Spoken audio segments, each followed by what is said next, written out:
All of you. আজকে আমি আধুনিক যুক্তিবিজ্ঞানে এক বিশেষ ধরনের সিম্বল বা প্রতীক ব্যবহার করা হয়। এই প্রতীক বা সিম্বল ব্যবহারের ফলে যুক্তির প্রকাশ, মূল্যায়ন ও সহজ হয়। এই প্রতীকই ব্যবহার ফলে যুক্তির অমূর্তকরণ করা হয়। সেই যুক্তির অমূর্তকরণের মাধ্যমে যুক্তিগুলো বৈধ অবৈধ তা আমরা সহজে বুঝতে পারি। আজকে আমি এখানে কয়েকটা কি পয়েন্টস তুলে ধরেছি সিম্বলিক লজিকের। For symbolic logic, point number 1, for symbolic logic a specific symbol or sign is used. Point number 2, to discuss of each scientific matter some symbol must be used.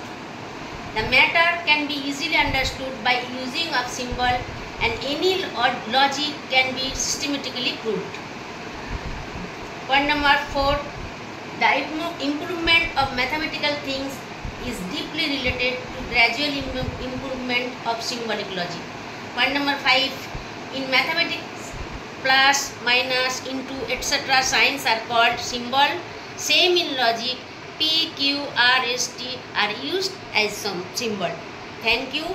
ভিডিওটা ভালো করে দেখবেন এবং সাবস্ক্রাইব করবেন, তাহলে আমি এই লজিক নিয়ে আরও ডিটেলস আরও অনেক কিছু আলোচনা করব।